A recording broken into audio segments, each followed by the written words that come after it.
One. What's up, Region 4? It's Jeremy Chance here with your Communications Committee with our next installation of the COVID Conversation series. I'm here with some of our colleagues from Oklahoma State to talk a little bit about what they've done, what they're doing as we all adjust to life during this pandemic. So I'll turn it over for them to do a quick introduction of themselves, and then we'll dive into our questions and our conversation. Clee? Hello, everyone. My name is Clee Sellers. I'm the coordinator of competitive sports at Oklahoma State University. Brittany, you're on mute. I'm Brittany Jacobs. I'm the Assistant Director of Operations at Oklahoma State. And my name is Britton Lyon. I am the Graduate Assistant for Competitive Sports here at Oklahoma State. Awesome. I do appreciate your time, and we appreciate you having you on. We'll dive in. I know many of the other conversations have been much heavier on the facility side, so I think it's a good opportunity to maybe highlight some of the programming stuff. So Clee and Britton, maybe speak to a little bit about some of the upcoming anticipated changes that y'all are making, some of the challenges from a programmatic side. Absolutely, Jeremy. So really this year is a very unique year for us, as I'm sure it is for quite a few schools across the country. What we've really looked to do this year with all of the restrictions and guidelines that we've been given from OSU and from our state is to really keep it more towards singles and double oriented sports, and then do a couple of online programming as well. Whereas in the past, we would have been doing flag football, basketball, a lot more team-oriented type of things. And then on top of that, from a programming standpoint with our staff, we really have been trying to get a lot more online with our staff trainings and our captains meetings and things like that.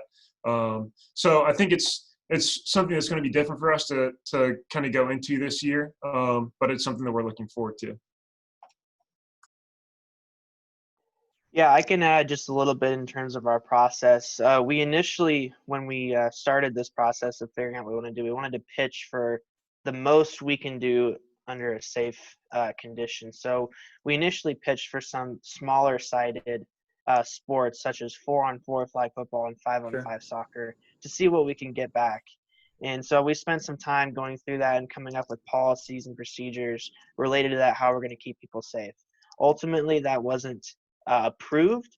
However, that work really helped us moving forward with our small-sided stuff, with our individual and dual sports, to really have those policies set in stone to move forward with that. Yeah, and I know you haven't maybe introduced them yet, but what type of feedback maybe are you anticipating from some of the Cowboy students, looking forward to intramurals maybe looking a little different than they're used to? Yeah, that's going to be probably the hardest part, getting that feedback, because last spring we had all online transitioning once all this COVID stuff started. So to have students back on campus and have them engaged, I think getting their feedback right away is going to be important to see what they're willing to do, and if that information is they're wanting to have more of that, the small-sided sports that we can do, then we can kind of move forward with that and see if that can be a possibility. But I think getting their feedback right away is going to be very important. For sure. Yeah, Jeremy, I think it's a great thing you bring up that student feedback, because as I was saying earlier, since we were team sport oriented in the previous years, now we're looking at a situation where we're having to do some things different than what students are used to and what our biggest participation numbers were from. And so gathering that feedback is going to be really important for us. And I think the biggest thing with this year with programming is just being flexible. Okay, we do have a current calendar that we're going by, but if we get 2 weeks into the year and a student brings up something that they think would be really, really beneficial for our program, and we think it's a great idea, I think it's something that we have to consider to go ahead and put in and implement into our program and do everything that we can to offer what our students want.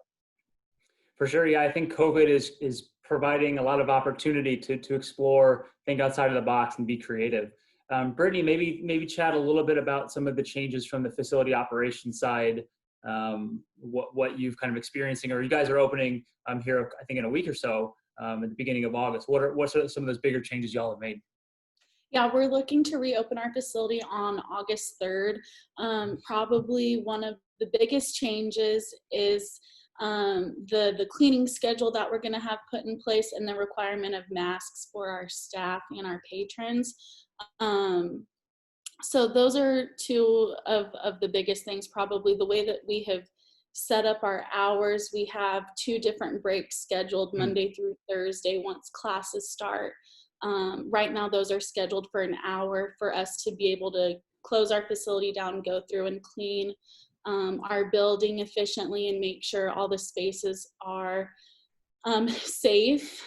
And so, like I said, we have 2 of those, Monday through Thursday, and then Friday and Saturday, we will just have, well, Friday through Sunday, we'll just have 1 because of the hours that are set. So those are probably some of the biggest ones. Sure. We've added more hand sanitizer stations throughout our facility. We have stickers. Right now, they're not posted down yet. They're doing a facility walkthrough this morning, I think, to finalize all of that stuff, to encourage social distancing and let people know, what 6 feet is, and show how we've spaced out equipment in our facility as well. Contactless check-ins. Sure.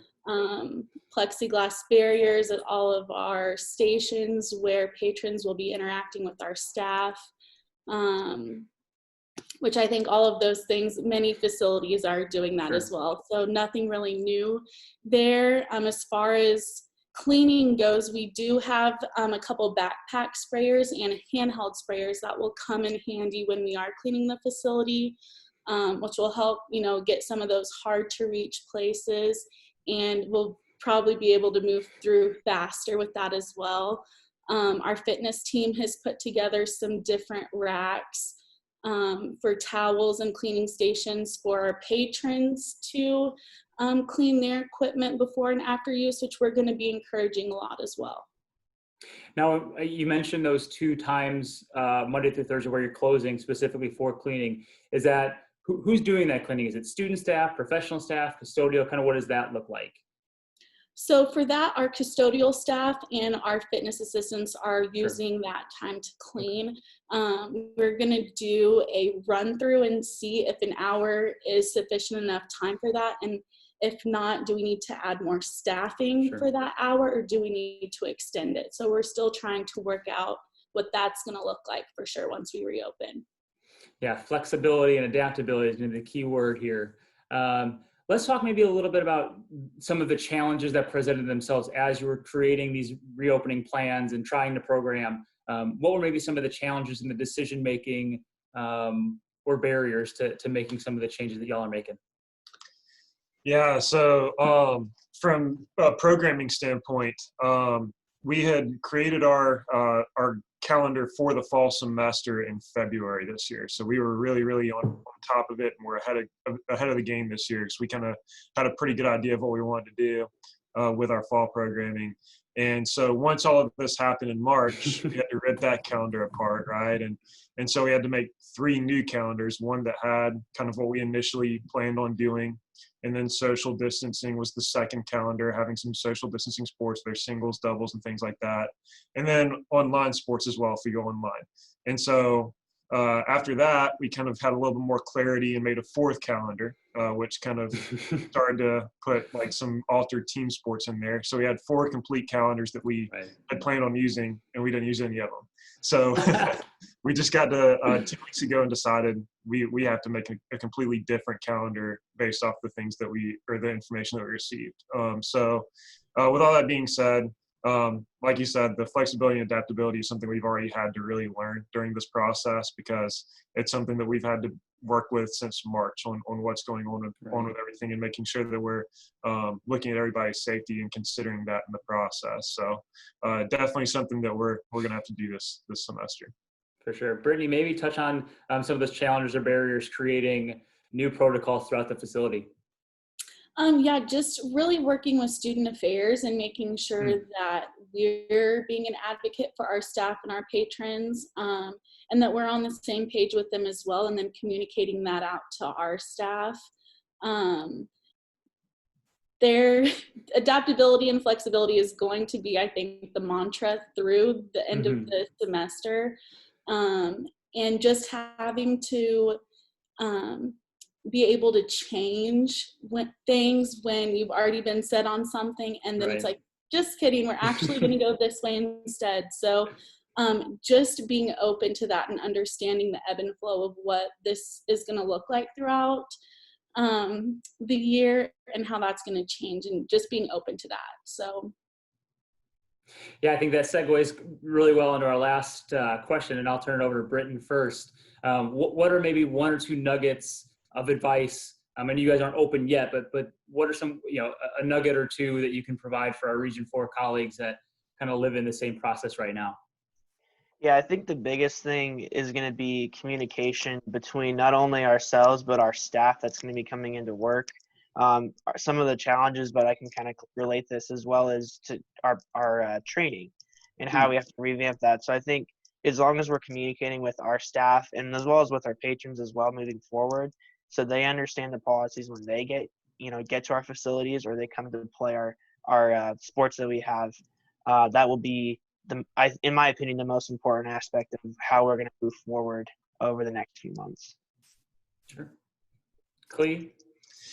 Yeah, so my nugget of advice is that you're not in this alone, and that there's other schools that are out there that can help you and provide resources for you. I know that we're kind of a little bit ahead of the game because we had a lot of communication from our president's office early on. So we have been able to prepare a lot more than some schools at this point. Sure. And so we can obviously provide those resources, but I think that's an important aspect too, is reaching out to other schools, reaching out for programming, reaching out to the intramural or sport club committees that we have within Region 4 to help provide you with resources as well. But just know that there are ways to provide programming based off of other schools and asking those questions too.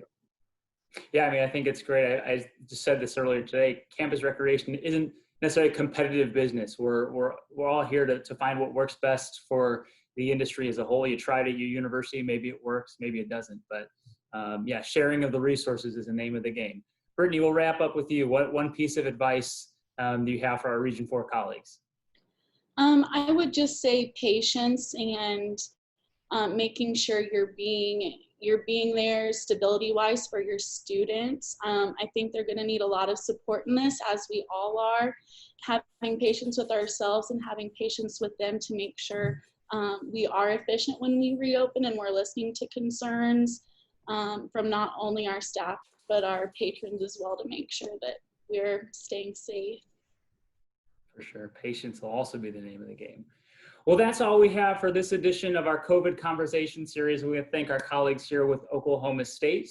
We'll be sure to include a variety of their links, contact information to reach out if you have any questions as we all gear up to reopen. So thank you very much for Region 4, and we'll talk to you soon. See you later.